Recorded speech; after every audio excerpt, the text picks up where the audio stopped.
We're here with Daniele Battaglia, our special guest, who is a teacher for Introduction to Business for the B1s, as well as the campus director here in Turin. Is that right? Is that the right role? Yeah, thank you very much. Okay, good role.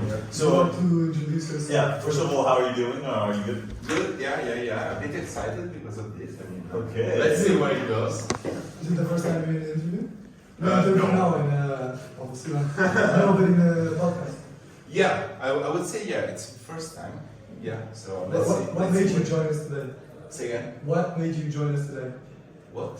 What made you join us today? Why did you come to this podcast? Well, because you are clever guys. So, so it's I'm kind of puzzled by this. I mean, let's see where it goes. Okay. So before starting any deep questions, those more boring questions, let's start fresh.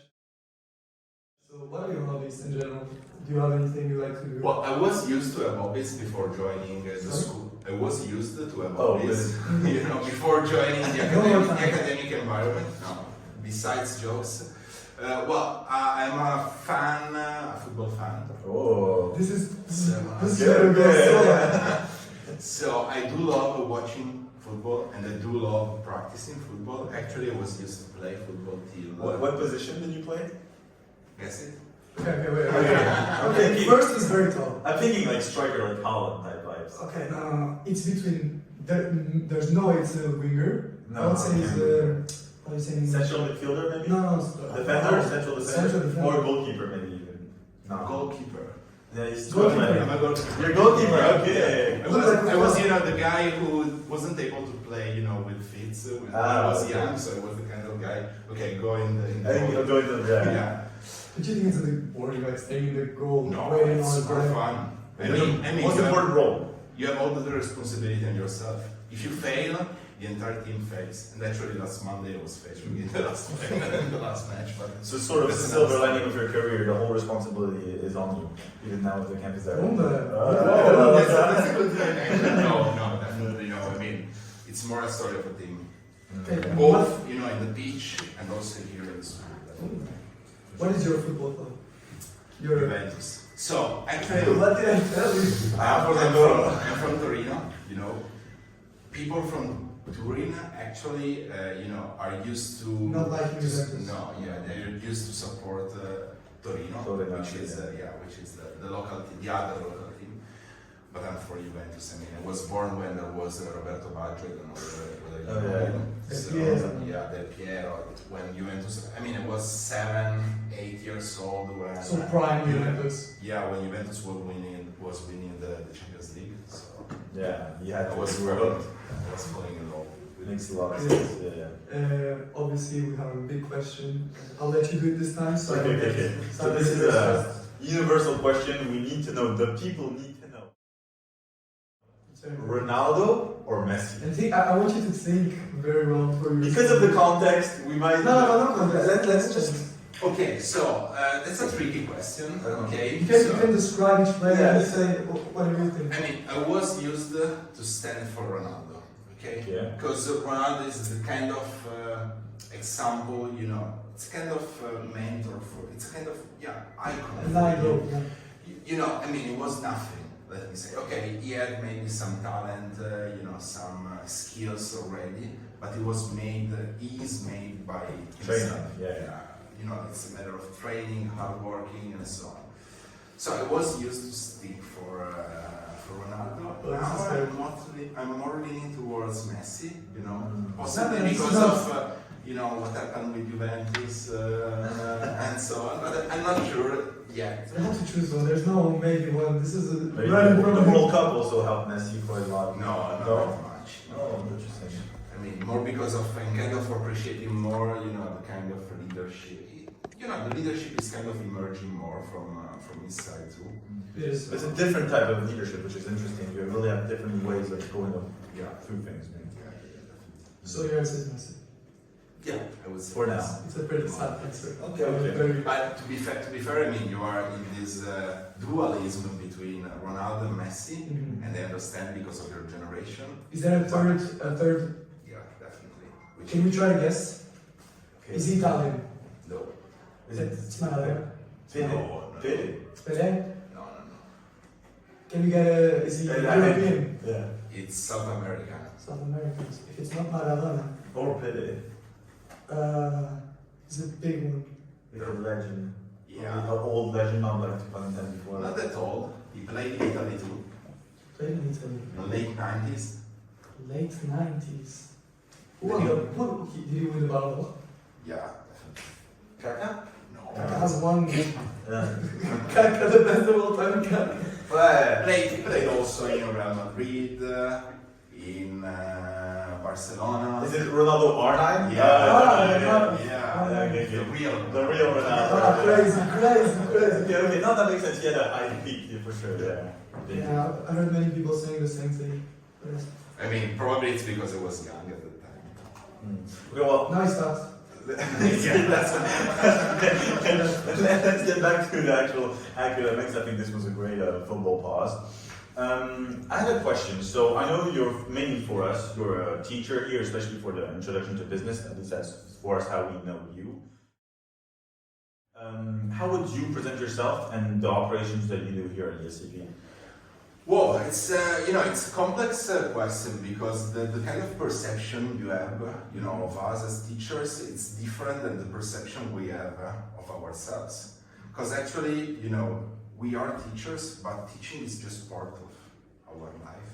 It's just a small part of our job. Mostly, I would say that the professors you are going to interact with, besides those which maybe come from firms who are professionals in their life, but professors who are academics, let me say, faculty, which belong to a faculty of a university, they are scholars first. So most of the time, at least on paper, let me say, but most of our time it's devoted to making research, actually.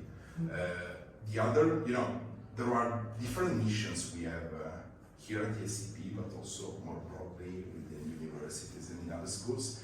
And one is teaching, of course, but another one is making research, making, let me say, kind of new discoveries, trying to understand more deeply phenomena occurring in the world, why they occur, where the world is going to go in. So this is the kind of perception I do have of myself. So actually, I feel myself more as a scholar rather than as a teacher, but I do like a lot, coming in class, making a bit. So because you don't, it's not in a bad way, it's in a good way. You don't look like a scholar. You look like a real teacher. In class, remember in our first classes of business, you were so active and trying to participate with the students. So I thought you were an actress. I didn't even know in the beginning you were the campus director. So it was surprising. So thank you very much. Because, it's great to hear. I do believe that when we come in class, we try to wear different hats. So when I'm outside the class, I have to wear the hat of the local academic director for the bachelor. So it's more management stuff. It's more a kind of coordinating with your colleagues. On the administrative side, on the organizational side. When you come in class, you have to wear a different hat, which is about teaching. When you are alone or with your own colleagues, your co-authors making research, you have to wear a completely different hat, which is the one of the researcher. So, all the three things are to some extent connected. Yeah, one with skills that can be transferred. Yeah, there are some skills which are transversal, but at the same time, you need to kind of work in silos. So let me make an example. If I would come to the class, let's say to the business class, for instance, and I would start speaking as a speaker when I go making conferences with academics. You wouldn't have invited me here today to speak, probably. So you would be bored after 10 minutes, okay? But it's part of the game, definitely. It's kind of you have to kind of be selective, according to the audience. You have to choose it. Yeah. So, in your background, are you more of a scholar background, working from the faculty, or in the private sector and actually working? Well, all my careers have been mostly, within universities. Okay. So I had the chance to work in companies also before. especially I was in a kind of different sector than what I'm doing today, because it was in the okay, for those of you who are listening, there has been an interruption. So I was used to be working in an automotive company, but in operations. Okay. Oh yeah, very different then. I was in the supply chain department, let me say, managing, warehouses, this kind of stuff. I mean, completely different world, boring to my. I feel like you could relate to business, like the supply chain, how things work, how things operate. Is there some skills with like the business that we learn today, or not at all? Well, not a lot, to be fair. Okay. So not a lot. I mean, the biggest difference I do see, both when I come in class, but also when when I make research, it's that you have to be precise. Precise in what you say in class, the things you are teaching. Let me say precise. You need to be rigorous and precise when you are making research. In companies, you have to be rigorous, but you have to also to deal with a lot of trade-offs, which in some cases, when you have 80% of the information, okay, it's fine. You have to be efficient more than you have to be efficient. In research, it can be possible. I mean, you need to know 100% what you're saying and why you're saying that. And when you're teaching, I mean, this is a personal, reading of the job. I mean, it's not probably shared by all the teachers in the school and in other schools, but I do like when I teach to know 100% what I'm teaching actually. Okay. What my students, my class is getting from what I'm saying and why I'm saying it. So I try to keep rigor, let me say, in these two dimensions. While in companies, sometimes you have to follow those. That's nice because I know there are various teachers that believe in more in efficiency than actually being rigorous. I'm not saying there are any here, or that I know there are, and I think focusing on really saying, being rigorous in what you're saying is more important, and trying to captivate the students rather than just following a script. I think that's really good to interest and to actually captivate the students. But moving on, from your experience in business education, how do you think like the teaching and the world of teaching of business has evolved in the last few years? Well, it's. Am I your first interview besides? Second. Yeah, besides Esther. Yeah. So I'm the first teacher saying this. Yes. Okay. So probably, and do you plan to interview other teachers? Yes, we will. So, okay. Probably, if you will throw this question to all the teachers, They're gonna say the same thing. they will say the same thing, which is that COVID has brought a disruption, an incredible disruption in the field. That hasn't been repaired or gone back. I mean, to some extent, it has been repaired, recovered, but it has been, I would say, a positive disruption. Okay. I mean, at least for my experience, I was used to teach both before and during, of course, and after the COVID, indeed. I cannot say I had a huge experience before the COVID. I had 2-3 years of experience, actually, which is not a lot, to be fair. But, I mean, we were not used, I would say, to bring the technology as it is brought now within the class. So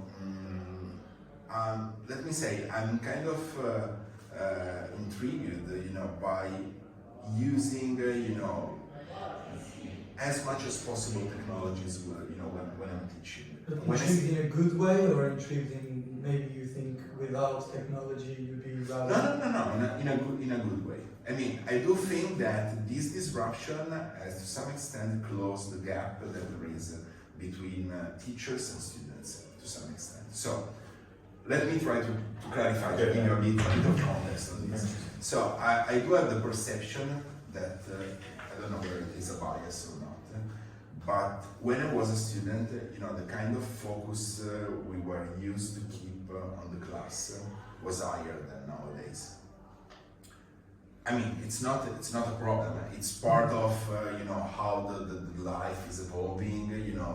The use we are making also of multiple devices. When I was used to study, we didn't have the smartphone, so we didn't have any distraction. So you think there's more distance between the teachers and the students? But maybe there is not a lot of distance, but for instance, what I notice is that the students start to get bored about the contents or lose focus, after 1 hour maybe. Okay. Instead, for instance, when I was trained, my first class my first day at the university was 6 hours, one subject. So it was my first day at the university. Yeah, it was 6 hours of one subject, which was computer science, by the way. Wow, so was not even super light, let me say. So I was feeling the pain, and I can remember the pain. Yeah, to be fair. Wow. But you see, nowadays it would be not possible to do something like that. And I do see at the same time that there was this kind of mismatch between the way we were used to make teaching, the way we were used to teach, and the students was quite higher and more evident, before the COVID. The COVID has kind of pushed us, to try to find other ways to engage people, because actually it was easy for us during the COVID to understand that I cannot teach 3 hours in front of a screen as I was doing in class. So I had to find different ways, to mix up things, and to keep them more engaging to some extent, still keeping the rigorous side I was mentioning before. And that is, I do believe that the COVID has been a disruption. Are we done with this? No, definitely. There's always, there's always a room for improvement. I do believe that it's we are still in a learning process. And it's also, it's also tough for us to keep the pace with you.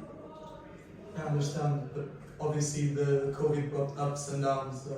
Ups would be better technology, and we know ChatGPT came after. But myself, I believe, since COVID, when I said distancing, I do believe there's a big distance between the students and the teacher.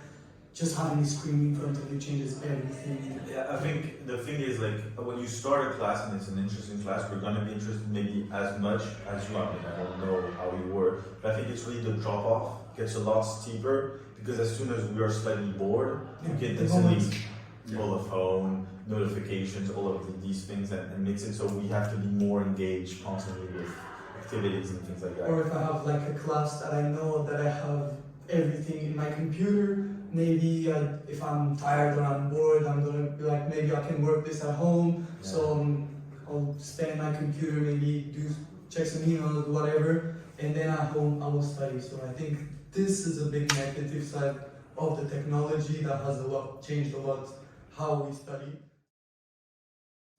Specifically at ESCP, what are the main things? So you've talked about this COVID and the fact that we need to readapt. What are the main things that ESCP has done, or that you specifically have done to adapt your class and your course to this new environment? Well, it's it depends on which program are you speaking, because the way I am used to teach also differs according to the program. So you even have hats between different courses. Yeah, definitely. Because the audience is changing. When you're teaching at the MIM, you have people who are more eager to say, to some extent, the connection with the business world. Not that you don't have, this willingness, but you still need at the same time, the kind of basic things.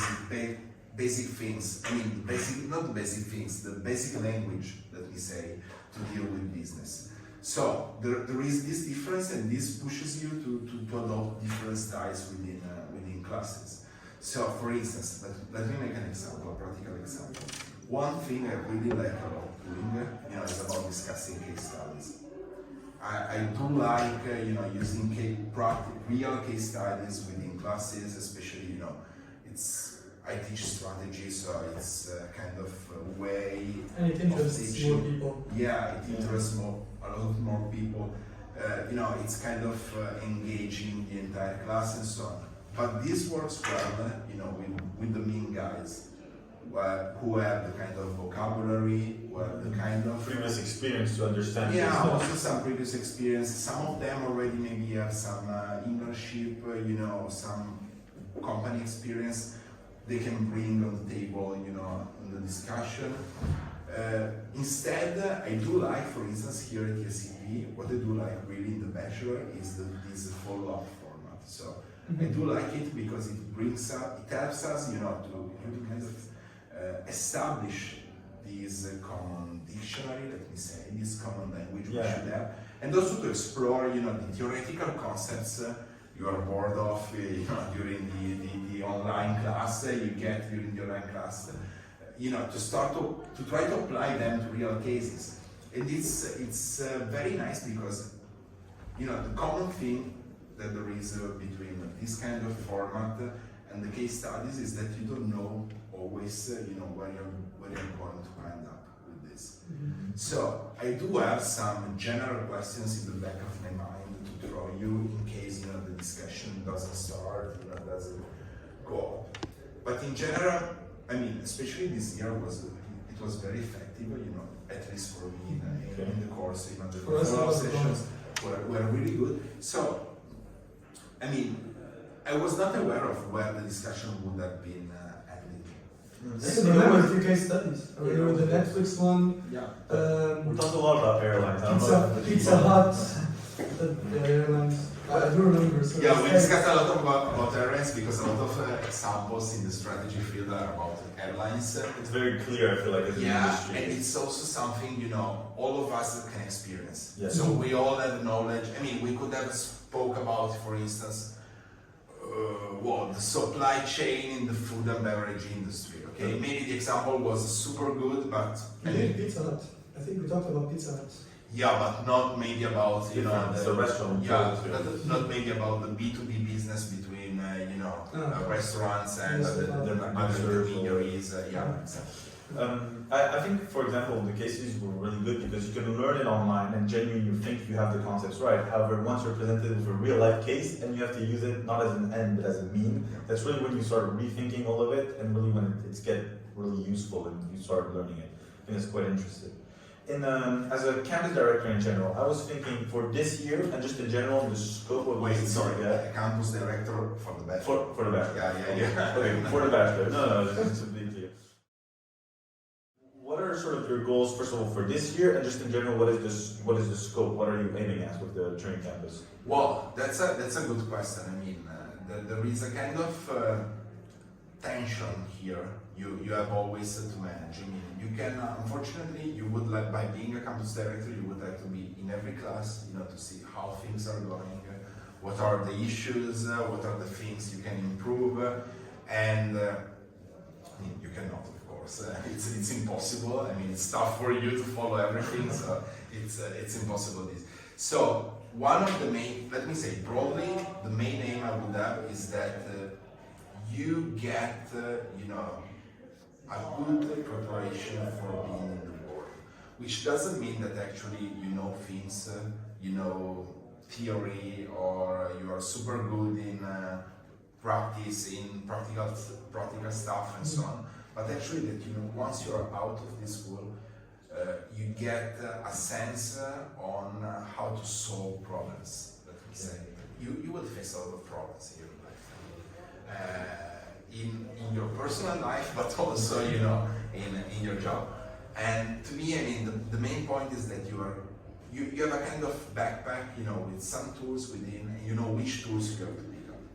Now, this is super tough because as a campus director for the bachelor, as a local academic director for the bachelor, I have to pick up the professors who are teaching to you. I have to be careful about the contents of the things that are taught to you, and it's not possible to be super, to get into very details of everything. So at the same time, so this is one challenge. At the same time, the other challenge comes by you definitely. You are eager, to learn stuff. You are pushy, definitely, which is a good thing. Being pushy is a good thing. But at the same time, there is also a lot of noise in the comments we get from you, because if we discuss about any course, I don't want to go here, I mean, especially because we are recorded. But if we discuss about any course here, I could ask, your perception, and you would have possibly two different ideas, I think that happens with the class reps when we have meetings to talk about it. We're different class reps. Yeah, I'm class rep, and so and so when we talk about things, personally, it's been very interesting to see that the same course, same way of being taught, is seen in different lights, and what can be positive for one can be negative for another. Yeah, definitely. I mean, especially I was seeing these, in evaluation reports. We as professors, we get your evaluation reports, and especially in the comments, the written comments you put. There is someone who says, the seminars for the course were super good. I do like the group project, and other two say, I was done with the spins. We should devote more time to the follow-ups. Others saying, the follow-ups are super good. No, they are not super good. So you always need to find a balance, between the different things. This is extremely challenging because, the aim for the school and also for us as professors is to prepare you, also for your future, to get into a master, whatever it will be, or into the job market, but at a high level, with a high company or in a high level master. So this is the aspiration we do. With the tools. With the tools, with all the backpack with all the tools.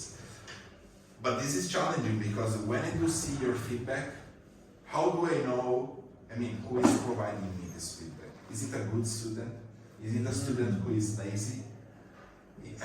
How can I understand this? And at the same time, I do have to face another challenge.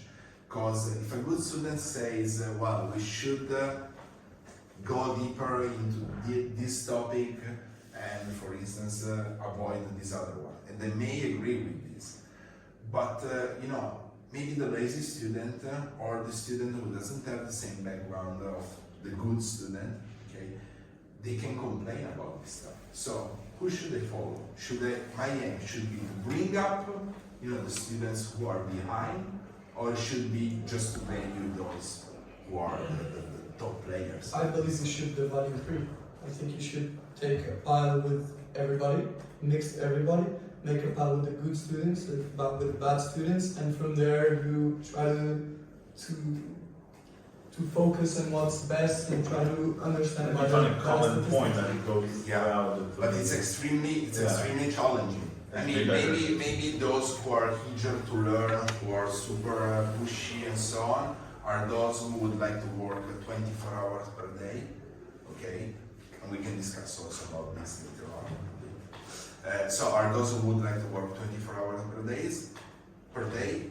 Others instead would like just to work 8 hours and concentrate everything in those 8 hours. So I do see both perspectives, but it's challenging, to mix up stuff. Now, talking about you were talking before about the experience of student. That's what you want the students to have leaving this bachelor. One thing that brings a lot of experience is the internship. So, do you teach any B2 students, or have you teach any B2 No, students? unfortunately, no. I don't teach B2. Then this question is not bad, because I was going to ask you, do you think there's a big change when you see a B1 student come back the next year after an internship? Because I really would love to know if there's that of a big change when they're students. I can tell you my impression, because anyway, I do have interaction with B2 students, so I'm not teaching to them, so I cannot say this from an academic point of view, let me say, but I can tell you as what I do feel as persons. Social. When you come here, you come from the high school, and maybe you have experience, you were used to live with your family, maybe, it's a big change in your life. So you come here and you're still, the first months you're still young, very young, let me say. So you're still more tied, to your past rather than to your future. I call university school all the time. For me, it's still like I'm tied to high school. That's my. No. This is a good point. I mean, and this I do believe it. Now I see you, okay, for instance, and I do feel that. They are a bit older. It's 21 and almost 20. It's not a matter of age, you know. It's a matter of getting into an environment. It's more a matter of getting into an environment. Now I do feel you're more embedded into this environment. I do feel you as more mature to some extent. From first day. So from September and now, you Yeah. feel in general the students are different. Yeah, definitely. Okay. Also, for instance, think about, I mean, you guys are also in this class reps group. Mhm. So think also about the kind of discussions we are having, the kind of, things we acknowledge are going well, are going bad. I mean, we're going a bit beyond, what was in the first, Yes. place. You are getting experience, to what this system is and to what, the school itself is. Then, I mean, it has to be in your mind that here you're in a kind of privileged, environment to some extent. So, for instance, my background, both on the working side, but also as a student, I was in a public university. I was studying in a public university where you have to survive. Yeah, it's different. It's completely different. You're thrown within the building, okay, and then breathe, okay. And you have a lot of support. Yeah, here you have. I mean, they do at the PO or the offices here. They do a terrific job, I feel like it's different goals. Where here the goal is to bring everybody and to make them learn, whereas the university, from what I understand in public, is there's this fixed goal of how much you need to learn, and it's usually pretty not much of critical thinking, but a lot of theory. Yeah. And if you don't pass it, you fail, and if you pass it, you're good. And that's it. But that is also the reason why in this university I still call it school, because I have so much support from teachers and from the PO that it's like I'm in high school. So that's why for me it's like I don't feel like this big change. I talked to many friends of mine that told me, it's a big change. It's like you're in a completely different world. For me, it's not that different. The transition was good, I think, with the first week. And Yeah, I think the first week was very smooth. Yeah, I mean, this is a good point. I would say this is a really good point because also for me as a teacher, it's super nice to have the kind of relationship that we say we have here. So when I was used to teach before in public universities, I mean, I was used to have a class of 350 people. Yeah. So I was not that, I was aware of the people who were used to sit in the first row. It was always the same. Was it the recurrent? The seats were not, assigned, but usually, the people who are, the people who are more Still here, it doesn't change. Yeah, There's always some places. I'm always at the back. And But I was not used to recognize and to know, by the way, the names of the people I was interacting with, which is, it's kind of weakening the kind of relationship that might be, between teachers and students, which goes also beyond, the time you spend in class. So, from the professional perspective, this is enriching myself also, seeing that actually you're kind of cultivating, souls. It's not just about throwing, some theory concepts and do it. that's why I think the lecture seminar system works so we can interact with teachers. Our lectures are already very small, our seminars are even smaller, so we get to talk to the teacher all the time. Yeah, and the pity instead, the drawback, but which is also the rich part of the system, of this system at TSCP, is that in few months you will leave Torino. So next year there will be another cohort. So now there is a relationship, let me say, we know each other, It's over. and it's over. Yeah, we will meet up probably, in the third year at the graduation. Yeah, for the thesis, maybe We'll around. meet eventually. When I get my receipts, I'll be back. Don't worry, let's give you a I'm sorry about this. No, okay, I'm just expecting our help for this time. But this is a pity. So I'm thinking about some of the students I was having, for business last year. I'm missing them. There was an opportunity to meet some of them again online for some stuff.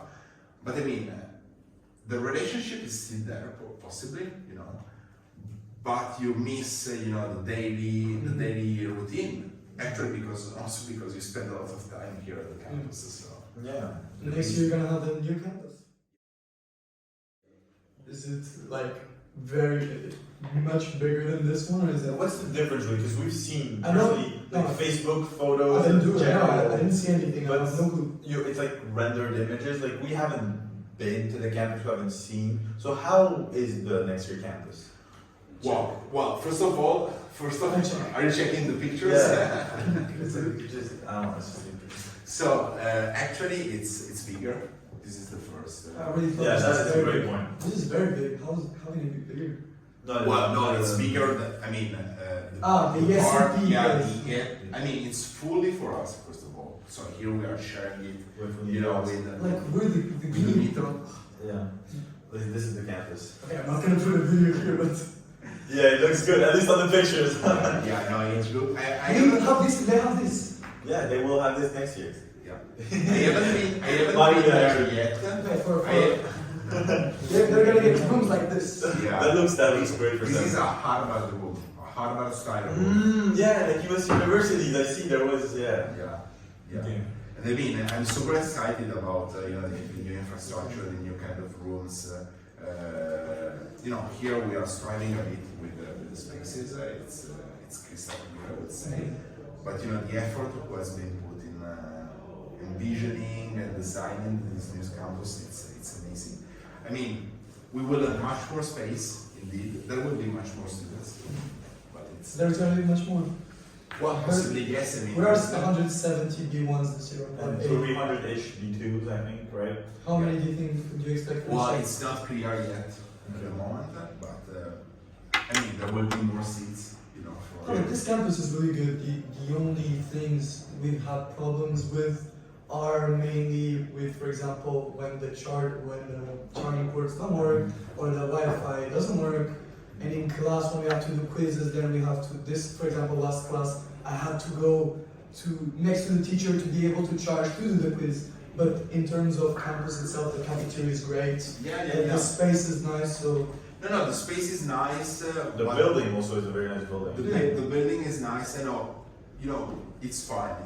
It's everything fine, and also the shape, the structure, it's kind of familiar. Let me say, it's small to some extent. It brings everyone close together, which is fine. But there are, to me, some points, some weaknesses. For instance, so you scarcely interact, with the new students, for instance. Yeah, Because they're they are in another building. Over there, everyone will be together. And it also increases the I was opportunities, the thinking about. chances. I only see. B1s and B2s. I only see B2s and masters when I'm in Spanish. Yeah, or in language class, we see the masters, but that's it basically. Exactly. The rest of the time, I don't even know who they are. I think it would be very interesting to have the bachelor's and master's actually a bit more. Anyways, I think this was very interesting, but we're running a bit out of time. If you have like a final message or a reflection that you'd like to leave with us and the You can audience, little quotes. Well, about? Whatever. what you want, what you feel. What do you think? I'm completely not ready for this. Free card. You can- No, one thing I do believe, really, is this one. Now you are entering into a world which is the business world. Okay, I don't know whether you have in mind something for your future, where it will end up or not. I was taking a kind of business degree. It was not really business, because I didn't have anything in mind about my future when I was entering the university. I was trying to keep it as broad as possible. My suggestion for you is this one. You will see many stuff here which were related, with money. Okay? Many courses, many. We like money. We really like money. I know you really like money, but there's something beyond this. So what we are trying to do, also in the bachelor, is to keep you in some way tied also to other values which are not just those related with the profit side of of the business. Yeah, of profit making. And I would push you to keep in mind this as much as possible. I mean, we are in a business school. We should not be, worried about mentioning profits because this is how our system works and why many firms exist. But there is something beyond. I mean, there are relationships within firms. Some of my best friends actually come from this environment, because my work environment actually. There's something beyond, just the ambition to get a high wage or to repay the studies, the investments you're making in the study. There's something beyond. So keep to be human. I mean, you are still human now. So continue to be. Well, I think that was a great final message. Thank you for the interview. My mom tells me that every day. It has been super quick, Yeah. super It was. nice. So thanks a lot, guys. Thank you so much Thank for you. coming.